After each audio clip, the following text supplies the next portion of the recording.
Thanks so much for joining us today. Tell me why you wanted to run for Congress in this specific district. So I have been involved as a mom, as a PTA leader, as a room mom. I run a charity. But for politics, I have just been so sick of being taken for granted. We've made a lot of progress in the past 20 years in Maryland. You know, we've elected people like Governor Hogan. But when you look at the Baltimore area, you just see politicians, this monopoly of folks who just take us for granted. And specifically, I'm running against a gentleman who's been on the public dole for 50 years, been in office for 40 years. We can't find his office open. We can't get a response out of people actually serving and working at his office here in the district. And we deserve better. I've just absolutely had it with people thinking they can basically take our money and do nothing for us. Was his office open when you had that news conference a couple weeks ago? We have been checking every day throughout the year. We have also been hearing from constituents right and left that they can't get a response out of his office. So that is why I firmly believe that my fellow voters deserve someone who is active in the community, out in the community, listens to the community, and then takes that voice to Washington, D.C. and votes the way our district wants a representative in Congress to vote. Do you believe that the redistricting plays a role in what those voters want and who those voters are now that we have new constituents moving forward? Absolutely. So, you know, quite frankly, I used to live in the worst gerrymandered district in America. We were the laughingstock of the country. And now this new 2nd congressional district is essentially Baltimore County, Carroll County, and a tiny, tiny little sliver of Baltimore City. And it makes much more sense as a community. It's excited that we have this concept of community representation again. So I think we're a pretty cohesive group. I look at a place like Carroll County, they haven't had a federal office there in well over a decade. You know, you look at Baltimore County and it's just really been living under this monopoly for a long time. So let's fix it.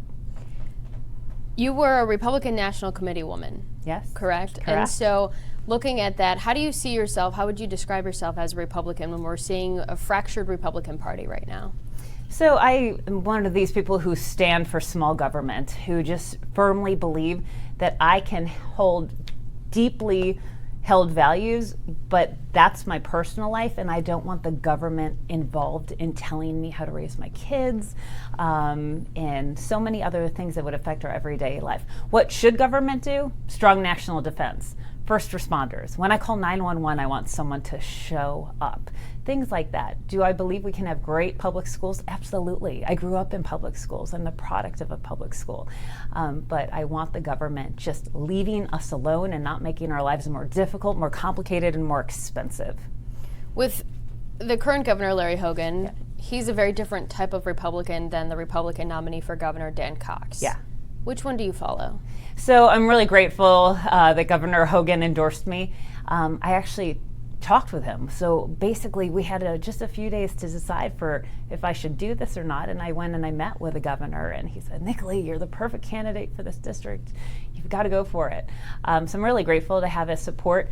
I think he's been a good governor for Maryland. You know, not only can people relate to him, but his policies have just been really successful. I think he's worked hard to strike a good balance. Do you support Dan Cox for governor? I absolutely admire everything he's doing and look forward to him running a good race. And he has to make the case to voters just as every other candidate does. Has he made the case to you as a voter? I am absolutely going to support Dan, but at the same time, I'm happy to work with whoever gets elected, and I support, I basically had a good reputation of working with both Democrats, Independents, and Republicans. If the people vote for you, you are going to be in office, and it's our job to work together. Let's talk about some issues. Crime and law enforcement, obviously a big issue. Federally, how would you see your role in that conversation, especially when it comes to recruitment? Because Baltimore County struggles with police officers. It's a struggle for a lot of jurisdictions. Is there a role for the federal government in that?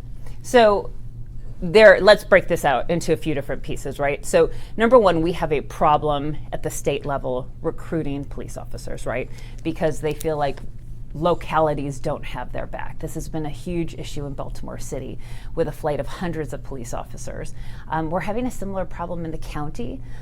Even Carroll County is concerned about this. But let's focus here on, I'm running for Congress, and I look and I see all of this federal money appropriated, and I just don't see it making it to the locality and making it to the police officers, making it to the field. So I think my job is absolutely to work on accountability, making sure the dollars make it where they're supposed to go, don't get hung up in administration. In doing that, would that look like legislation to remove some red tape? Would it look like holding oversight hearings? How would you do that? Right. Well, specifically, I've seen DOJ come to Baltimore City, right? And yet, what have they done about our homicide clearance rate? When children see their brothers and sisters killed and there's no answer and they don't even know how their brother or sister died, it's hard for kids to have hope. So if we're going to spend federal money in Baltimore City and ask for DOJ to come into Baltimore City, why can't they work on our homicide clearance rate? Why can't they help get our homicide rate down? You know, all of this is supposed to be about valuing lives, right? And making sure our city is a safer place to live and that we can raise our children, that they can grow to be successful adults. We hear a lot that there's addressing the crime, and specifically the homicide and non-fatal shootings, comes with partnership between local, state, and federal partners. Yep. How do you see that, and what more could be done to strengthen that partnership? Essentially, I think people have to feel they can trust each other. At the same time, I'm going to use the word accountability all of the time because I think it's completely missing in our process. So once again, I'm happy to work with everyone, but at the same time, I don't think Baltimore City has been called out for its shameful performance. I'm not afraid to offend anyone. You know, if we're seeing our homicide rate go up every single year, then we need federal officials that help put pressure to solve that problem. We can't just keep taking money, keep taking resources as our children die. We have to demand results. So as a potential member of the congressional delegation representing part of the city, you would see your role as coming in and calling for change, using your platform to bring attention. And you don't think that's happening? I feel like we talk about the crime rate in the city a lot. Right, we do. So Dutch Ruppersberger has represented portions of Baltimore City for 20 years, and I've seen him do nothing. In fact, when we had protest on April 27th, 2015, he stood on the floor of the U.S. House of Representatives and talked about lacrosse while our city was burning. So I have seen him do absolutely nothing, not show up in the city, and certainly not show up representing the city and the horrific problems we are having in Washington, D.C. So yes, I would be 180 degrees opposite from Dutch Ruppersberger on crime and demanding results. Let's talk about education, K through 12 education as well as higher education. Looking at K through 12 first, how do you feel about school choice? So my children actually went to a fantastic school choice option for elementary school, Cromwell Valley, and at the time the Baltimore County Public School Superintendent tried to shut this nationally award-winning school down. We fought him for 2 years, organized this awesome group of parents of all different affiliations, and we fought together, and in the end we won. We kept the school open, and not terribly long after, Dallas Stans was indicted and convicted on corruption charges. So I think that's a great example of why it's so important that parents mobilize, but also I'm a huge fan of school choice because it gives people options. When we have schools in Baltimore City, where last study we saw on this was 2017, where 19 of the city's 30-some public high schools had a 0 or 1% proficiency rate in reading, writing, and math. That's unacceptable. Those children should not be sentenced to a life of failure, and their parents should be able to give them other options. And you can see how popular it is. I mean, look at the incredibly long wait list for all the school choice options. So I would absolutely, actually my first piece of legislation on the federal level would be allowing and that parents demand accountability if their children are not able to succeed in school, that they have other options, and that we also need to track where those federal dollars are going. We can't just keep pouring money down a garbage disposal. We absolutely have to see where they're going and make sure it makes it to the teachers and the students in the classroom. How do you do that? Well, let's look at Baltimore City. Under Kerwin, we're going to be up to about $30,000 per child allocated, and yet only 6,500 of that will make it to the classroom. So clearly that's just totally unacceptable, right? So let's pull out that federal portion of those dollars and demand that the money actually demand a higher percentage of that make it to the classroom. And then once again, if you're not getting results, require that those children have other options where they can actually learn the basics. Do you think it would be beneficial for the feds to withhold some of their funding if schools are not proficient in some of these basic core classes?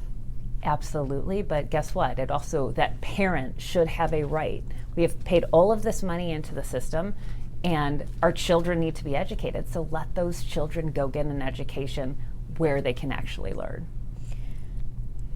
How do you get politics out of the classroom? Because this conversation has become louder and louder and louder when you talk about what is being taught in schools, in the classroom, how it's being taught. How do you see this conversation? So, I just look back to when we grew up, and you just didn't dwell on everyone's personal lives in the classroom. I find it really distracting, quite frankly. When we send a kindergartner to school, we want them to learn the ABCs and then learn how to add and learn some vocabulary. And I just think we actually have to focus on the basics, reading, writing, and math, and leave all of the, personal and political agenda at home. Parents, great. Outside activities, great. Like, enroll your kids in the things you care about. But in school, it has to be the basics. So you don't think that teachers should have the option to talk about different family structures or a home life situation for a classmate? I think in elementary school, we need to focus on the basics, reading, writing, and math. We have children graduating high school who can't read, and clearly our focus is in the wrong place. Shifting to higher education, looking at the cost of higher education, President Biden's student loan forgiveness plan that has been discussed and rolled out, do you think that the student loan forgiveness is a good idea for those who have student loans right now? I look at this as $500 billion that has not gone through the correct process, right? The House of Representatives' job is to hold the purse strings, to pass budgets, to run things through committee, to decide. I don't think any president should be making decisions on $500 billion in spending without going through the right process. So if Congress feels strongly about it and wants to vote for this, let Congress go through that process and pass it up to the president. But we just can't have this, by executive fiat spending $500 billion. How do you feel about it? Should student loan debt be forgiven? I think it does not address the problem at all. I'm not a fan of it, and here's why. The problem has been the runaway inflation with colleges.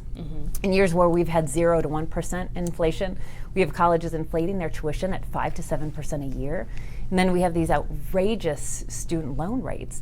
And if all of a sudden you just take away this debt and then don't address the root problem, the situation is going to be 10 times worse in 10 years. So how do you address the rising costs of higher education? So I actually think that would be fun for congressional committees. I'd love to bring in some of the colleges and ask, why are you inflating your tuition at these rates? I mean, think about it. We had kids paying $50,000 in tuition in years where their entire campuses were closed down. I mean, what was this tuition going towards? So I think some really hard questions need to be asked.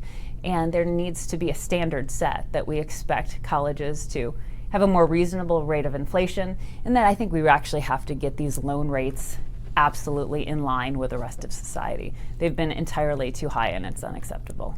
Speaking of inflation, It's obviously impacting families almost everywhere right now. How do you bring down the rate of inflation to make things like groceries, gas, childcare more affordable?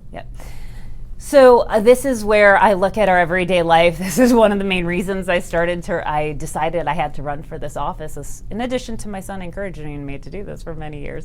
I don't know how most people are making it. How do you afford, $70 to fill up your car and then driving your kids to school and then going into the grocery store and milk's increased $1.50 a gallon. Cereals increased like over 16% in the past year. I don't understand how most families are making it, most people with children, most seniors on fixed incomes. It is absolutely mind-blowing to me. So, and I look at it, and to me these are all man-made problems by our federal government. How so? Horrible problems coming out of DC, bad policy.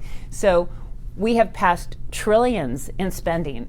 And when we look at our lives, how has it impacted us? Like, where do we see this trillions of dollars benefiting us? So instead, we've driven up national debt, driven up the price of food, driven up the price of gas, kept America from being energy independent. If you're a small business owner, you can hardly find someone to hire, and yet we've just spent trillions upon trillions of dollars. So to me, the answer is Washington, D.C. is broken. It's out of control. Dutch Ruppersberger has gone there and voted 100% of the time for Nancy Pelosi's wish list, and it's done nothing but hurt us. On your website, you say that spending solutions are not simple, but they are possible. Yes. What does that mean? So let's talk about how simple that is. So number one, let's not spend trillions of dollars and get nothing for it. We are absolutely getting nothing for this right now. We've got a Democrat monopoly in Washington, D.C. right now, right? We've got the House, the Senate, and the presidency, and we have my opponent who literally votes 100% of the time for Nancy Pelosi. So he, for example, voted for a boondoggle that paid for luxury resorts, golf courses, ski slopes as part of COVID relief. That's absurd. That is doing nothing to benefit the residents of the 2nd District here. So I think that's a very simple spending solution. The answer should have been no, absolutely not. And so I have no problem saying no to ridiculous spending that gets us nothing. If you say that your opponent votes with Nancy Pelosi 100% of the time, would you vote with whoever is the Republican leader? So 100%? I have quite a reputation for being very independent-minded. So I am very good at asking questions. I'm one of these people that I'm actually naturally very skeptical about Congress. I think it's unacceptable when people say things like, oh, we have to pass a bill to see what's in it. No, you have to read every single bill. You can't just vote on things that are full of, basically spending sprees that get us nothing. So no, you can count on me to absolutely ask a whole lot of hard questions and really fight the critical battles. Looking at infrastructure, we saw in Baltimore City, obviously the E. coli contamination in the water, and in West Baltimore, but we're learning that possibly could have been from an aging infrastructure and a broken infrastructure, and Baltimore City has a problem with infrastructure being old and outdated. Is there room for more spending? You talk about wanting to spend responsibly. Is that something that you think would be worth the investment from the federal level? So I'm a big fan of actual infrastructure. I think one of the things that's made the U.S. one of the most competitive economic countries in the world is our fantastic roads, bridges, our Port of Baltimore. These are things that are huge economic drivers. So I'm absolutely a fan of reinforcing our infrastructure, which being roads, bridges, supporting the port, all those things that bring us more and better jobs. Part of the Build Back Better plan had actual physical infrastructure as well as human infrastructure. Do you believe in human infrastructure is worth the investment? I think those need to actually be broken up by what they actually are. I'm not a fan of renaming things, but if we'd like to discuss, Head Start programs, let's do that. But let's call it what it is. Looking at two other issues, the news of immigration is back up with DACA. The decision yesterday, we're seeing some governors, bus or move migrants from one location to another. Do you think that the moving of the migrants is the solution to addressing the immigration problem? So I think we have to talk about what the core issue is, and the core issue is this humanitarian crisis that's going on. You do not come across our southern border unless you are allowed to by a cartel. Our federal policy has created a $14 billion a year cartel industry. So it has facilitated horrific sex trafficking, child trafficking, fentanyl and drug trafficking. And how dare our government do this by not enforcing the most basic of federal laws? So I would suggest it's one of our really moral imperatives to get that under control, so women stop being abused as sex slaves, so children stop being passed along from one, trafficker to another. It's just a horrific crisis, and we should absolutely demand that we do better. How do we do better? I mean, what does that look like? Right. So basically, right, we have Customs and Border Patrol.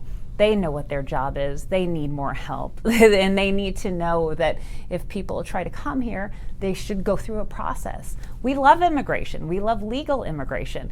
We also know that we want more people here on worker visas. I actually worked at the U.S. Department of Labor, and though it was one of the issues under my purview, for decades, we have wanted to allow more workers here on official worker visas. So these are things that should go through Congress. They should be broken out as separate bills instead of lumped together into really goals to achieve totally different ends. But that is something I'd absolutely like to work on. So does it sound like you would want to put more money to Border Patrol and looking at increasing resources? Yes. Okay. Absolutely. And do you think that moving the migrants, busing them to D.C., sending a plane to Martha's Vineyard, is that helping the problem at all? I think it's bringing attention to the issue, but the whole point is these are human beings, and if they want to come to America, God bless. Like, we all got here somehow, and we're very grateful our families did, right? But the point is just come through a process, and our government needs to make that process easier to follow, more understandable, and welcoming to the many people we do want to have in this country. Looking at the issue of abortion and access to health care, do you agree with the Supreme Court's ruling on the Dobbs decision? So let's take this apart in a few different ways. For the past 50 years, we had people argue that this should be a states' rights issue. So I firmly believe in the concept of federalism. I believe in separation of powers, and here it sent it back to the states, right? Here in Maryland, we decided this issue 30 years ago by ballot referendum. And so it's a decided issue here in Maryland, and I think that's the right place for it to be. Do you see the frustration from people who say this was a right taken away from them that they've had for the past 50 years? Here in Maryland, that right has been on the books for 30 years. So that right is codified. It is here in state law.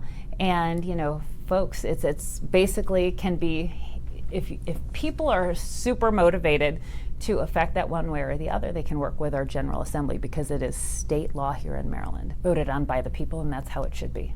In Congress, the conversation is happening about a national abortion ban. Would you support that? So I'm very confused by people like Lindsey Graham, who are now wanting to federalize something that for the past 50 years they said was a states' rights issue. So I'm a little confused by the argument because for 50 years you can't say one thing and then the second you get what you want, change that argument. So you don't support that plan? I support it being at the state level, absolutely. Do you think that hurts yourself or other Republicans who are running in this climate nationwide on the ballot come November, that Republicans are talking about that, the national abortion ban conversation is out there potentially swaying voters one way or the other? Well, I think all of this depends where you are, right? Maryland is really different than Alabama. I think Alabamans probably want to run their state one way, and Marylanders certainly want to run our state our way. So I think it's proper and correct that Maryland gets to determine what we want to do. And right now you think that it's settled law in the state, it's codified in Maryland, and it should be up to the states. Correct. Okay. If elected, what would be one of your top priorities? You talked about the first bill, but what topic specifically would you really want to dig in on and bring home results for the people in the district? So first of all, as I mentioned, my number one goal is to just have accountability in education funding. To me, that is the number one goal that could just help eventually millions of children in the Baltimore area and help get them on a track to be successful in life. Number two, we're talking about the word accountability. We are dumping money down this garbage disposal and seeing no results.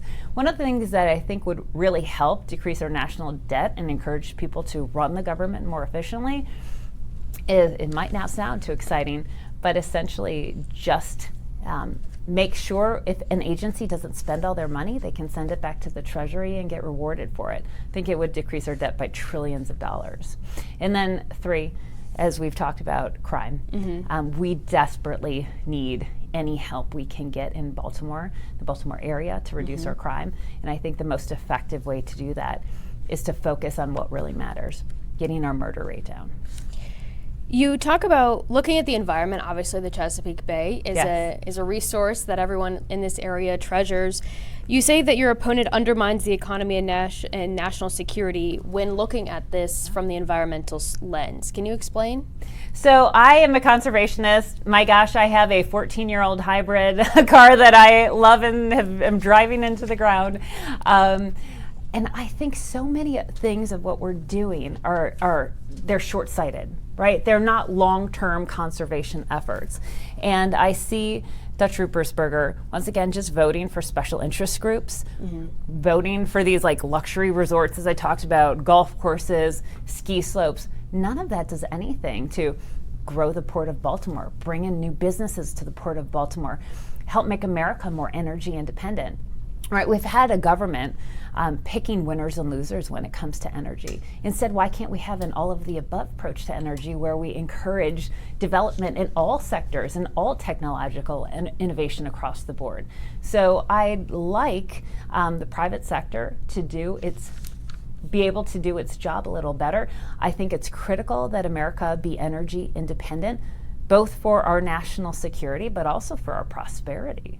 I mean, the energy sector is a huge economic driver. The Port of Baltimore is positioned to be a great driver once we supply our own energy for U.S. consumption to export that energy and help, our friends in Europe and elsewhere across the globe not be beholden to these tyrants in charge of much of the world's energy supply. How could the private sector do a better job? What specifically are you talking about? Okay, so we know that there are a lot of forms of clean energy, right?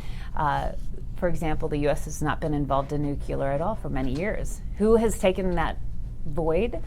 China and Russia. Okay, I bet any day that the U.S. can do a better, safer job if we allow U.S. companies to advance with nuclear technology.